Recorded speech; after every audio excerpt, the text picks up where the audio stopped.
स्वागत है दोस्तों, एक बार फिर से हमारे चैनल में। आज हम आपके लिए लेकर के आए हैं सखा सुदामा की कहानी।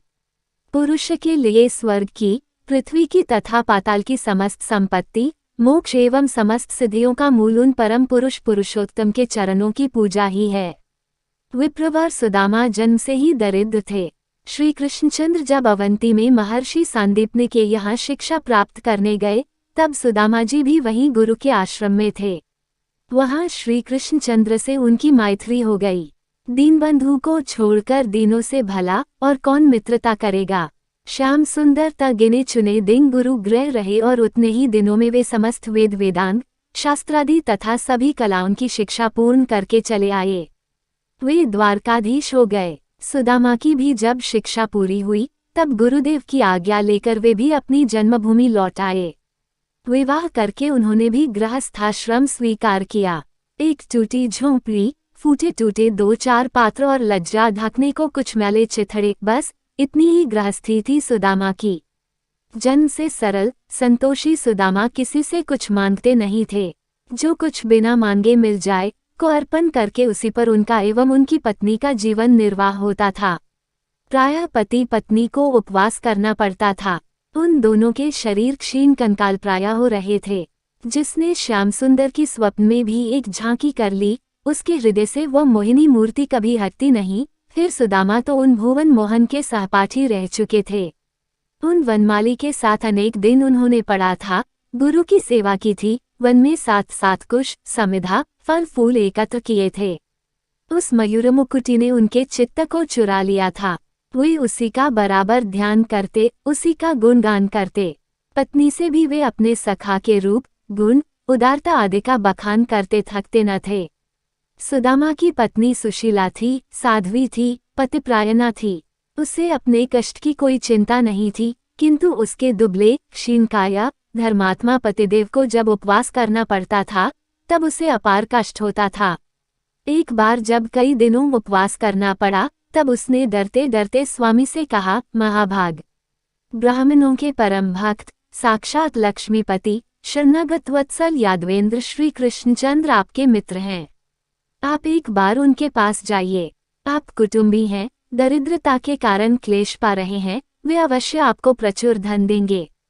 वे द्वारकाधीश अपने श्री चरणों की सेवा करने वाले को अपने आप को दे डालते हैं, फिर धन दे देंगे, इसमें तो संदेह ही क्या है। मैं जानती हूँ कि आपके मन में धन की रत्ती भर भी इच्छा नहीं है, पर आप कुटुंबी हैं। आपके कुटुंब का इस प्रकार कैसे निर्वाह होगा। आप अवश्य द्वारका जाएं। सुदामा ने देखा कि ब्राह्मणी भूख के कष्ट से व्याकुल हो गई है, दरिद्रता से घबराकर वह मुझे द्वारका भेज रही है। किंतु श्याम सुंदर के पास धन की इच्छा से जाने में उन्हें बड़ा संकोच हुआ। उन्होंने स्त्री से कहा, पगली, ब्राह्मण को धन से क्या काम। तू कहे तो मैं भिक्षा मांग लाऊं, पर धन के लिए द्वारका जाना मुझे अच्छा नहीं लगता। हमें तो संतोषपूर्वक भगवान का भजन करने में ही सुख मानना चाहिए। ब्राह्मणी ने बहुत आग्रह किया। वह चाहती थी कि सुदामा अपने मित्र से केवल मिलाएं। एक बार सुदामा ने भी सोचा कि श्री कृष्णचंद्र के दर्शन हो जाएं, ये तो परम लाभ की बात है। परंतु मित्र के पास खाली हाथ कैसे जाएं? कहने पर किसी प्रकार ब्राह्मणी किसी पड़ोसन से 4 मुही रूखे चियूरे मांग लाए और उनको एक चिथड़े में बांध कर दे दिया। वह पोटली बगल में दबाकर सुदामा जी चल पड़े द्वारका की ओर। जब कई दिनों की यात्रा करके सुदामा द्वारका पहुंचे, तब यहाँ का ऐश्वर्य देखकर हक्के बक्के रह गए।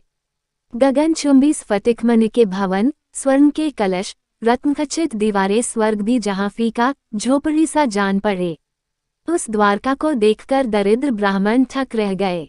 किसी प्रकार उन्हें पूछने का साहस हुआ। एक नागरिक ने श्री कृष्णचंद्र का भवन दिखा दिया। ऐसे कंगाल, चिथड़े लपेटे, मैले कुचले ब्राह्मण को देखकर द्वारपाल को आश्चर्य नहीं हुआ। उसके स्वामी ऐसे ही दोनों के अपने हैं, यह उसे पता था। उसने सुदामा को प्रणाम किया, परंतु जब सुदामा ने अपने को भगवान का मित्र बताया, तब वह चकित रह गया। देवराज इंद्र भी अपने को जहाँ बड़े संकोच से दास कह पाते थे, वहाँ ये कंगाल मित्र कह रहा था। किंतु उन अशनशरण कृपा सिंधु का कौन कैसा मित्र है, ये भला कब किसी ने जाना है। नियमानुसार सुदामा जी को द्वार पर ठहराकर द्वारपाल आज्ञा लेने भीतर गया। त्रिभुवन के स्वामी सर्वेश्वर यादवेंद्र अपने भवन में शैया पर बैठे थे। श्री रुक्मिणी जी अपने हाथ में रत्नदंड लेकर व्यजन कर रही थीं को द्वारपाल ने भूमि में मस्तक रखकर प्रणाम किया और कहा, एक फटे चिथड़े लपेटे, नंगे सिर, नंगे बदन, शरीर मैला कुचैला, बहुत ही दुर्बल ब्राह्मण द्वार पर खड़ा है। पता नहीं वो कौन है और कहाँ का है। बड़े आश्चर्य से चारों ओर वह देखता है। अपने को प्रभु का मित्र कहता, प्रभु का निवास पूछता है और अपना नाम सुदामा बताता है। सुदामा, ये शब्द कान में पड़ा कि श्री कृष्णचंद्र जैसे सुधी बुद्ध खो दी। मुकुट धरा रहा, पटुका भूमि पर गिर गया, चरणों में पादुका तक नहीं, वे विवल दौड़ पड़े। द्वार पर आकर दोनों हाथ फैलाकर सुदामा को इस प्रकार हृदय से लगा लिया जैसे चिरकाल से खोई निधि मिल गई हो। सुदामा और श्री कृष्णचंद्र दोनों के ने अजस्त्र अश्रुप्रवाह चलने लगा। कोई एक शब्द तक नहीं बोला। नगरवासी, रानियां, सेवक सब चकित हो देखते रह गए। देवता पुष्पवर्षा करते हुए ब्राह्मण के सौभाग्य की प्रशंसा करने लगे। बड़ी देर में जब उद्धवादि ने सावधान किया, तब श्याम सुंदर सुदामा को लेकर अपने भवन में पधारे। प्रिय सखा को उन्होंने अपने दिव्य पलंग पर बैठा दिया। स्वयं उनके चरण धोने बैठे। ओह, मेरे सखा के पैर इस प्रकार बेवायों से फट रहे हैं।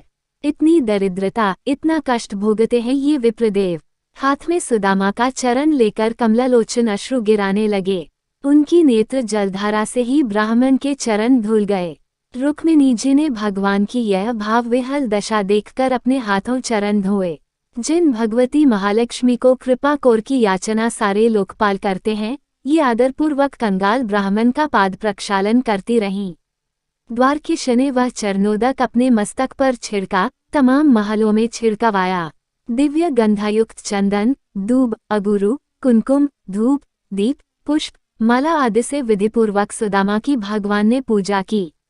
उन्हें नाना प्रकार के पक्वाओं से भोजन करा के तृप्त किया। आचमन करा के पान दिया। जय भोजन करके सुदामा बैठ गए, तब की पटरानियां स्वयं अपने हाथों उन पर पंखा झलने लगीं। श्री कृष्णचंद्र उनके समीप बैठ गए और उनका हाथ अपने हाथ में लेकर बातें करने लगे। श्याम सुंदर ने उनसे गुरुगृह में रहने की चर्चा की, अपनी मित्रता के मधुर संस्मरण कहे, घर की कुशल पूछी। सुदामा के मन में कहीं कोई कामना नहीं थी। धन की इच्छा का लेश भी उनके मन में नहीं था। उन्होंने कहा, देव, आप तो जगत गुरु हैं, आपको भला गुरुगृह जाने की आवश्यकता कहाँ थी। ये तो मेरा सौभाग्य था कि मुझे आपका साथ मिला। संपूर्ण मंगलों की उत्पत्ति आपसे ही है। वेद में ब्रह्मा आपकी मूर्ति हैं। आपका गुरुगृह में अध्ययन तो एक विडंबना मात्र था। अब हंसते हुए लीलाम्य ने पूछा, भाई आप मेरे लिए भेंट क्या लाए हैं। प्रेमियों की दी हुई जरा सी वस्तु भी मुझे बहुत प्रिय लगती है और अभक्तों का विपुल उपहार भी मुझे संतुष्ट नहीं करता। सुदामा का साहस कैसे हो द्वारका के इस अतुल ऐश्वर्य स्वामी को रूखे चियूरे देने का। वे मस्तक झुकाकर चुप रह गए। सर्वांतर्यामी श्रीहरि ने सब कुछ जानकर यह निश्चय कर ही लिया था कि यह मेरा निष्काम भक्त है। पहले भी कभी धन को इच्छा से इसने मेरा भजन नहीं किया और न अब इसे कोई कामना है, किंतु अपनी पतिव्रता पत्नी के कहने से जब ये यहाँ आ गया, तब मैं इसे वह संपत्ति दूंगा जो देवताओं को भी दुर्लभ है।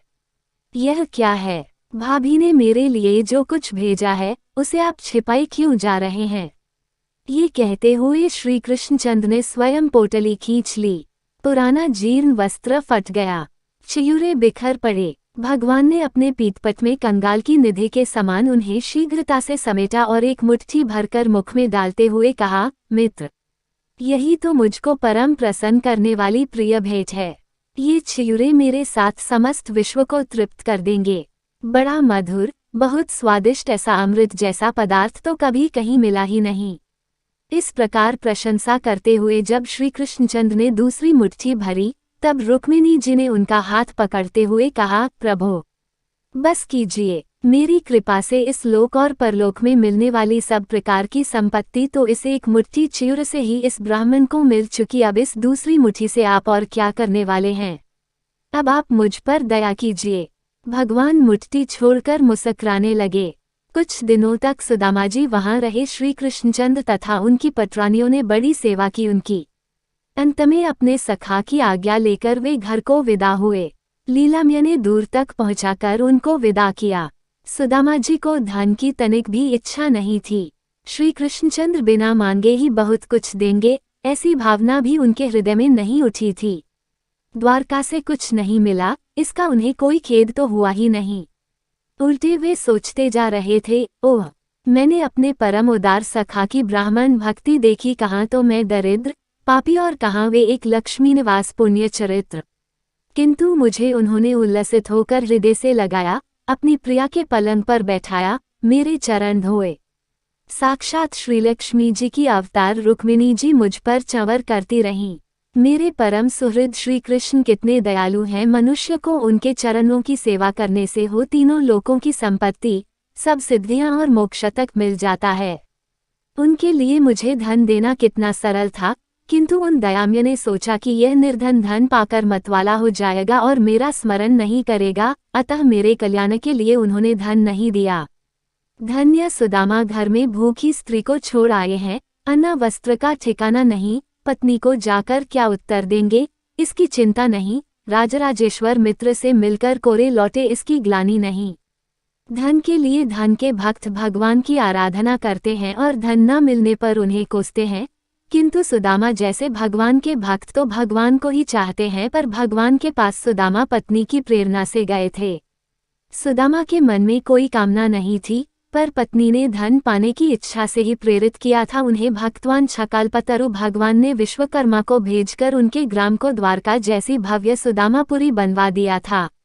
एक रात में झोपड़ी के स्थान पर देवदुर्लभ ऐश्वर्य से पूर्ण मणिमय भवन खड़े हो गए थे। जब सुदामा वहां पहुंचे, उन्हें जान ही न पड़ा कि जागते हैं कि स्वप्न देख रहे हैं।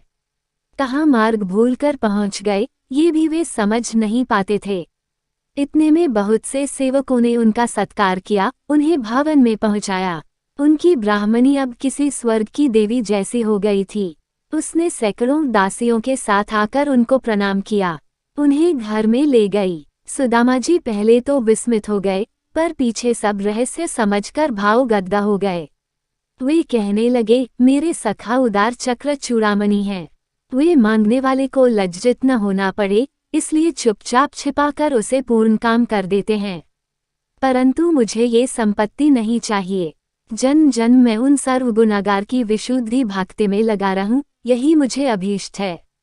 सुदामा वह ऐश्वर्य पाकर भी अनासक्त रहे। विषय भोगों से चित्त को हटाकर भजन में ही वे सदा लगे रहे। इस प्रकार वे ब्रह्मभाव को प्राप्त हो गए।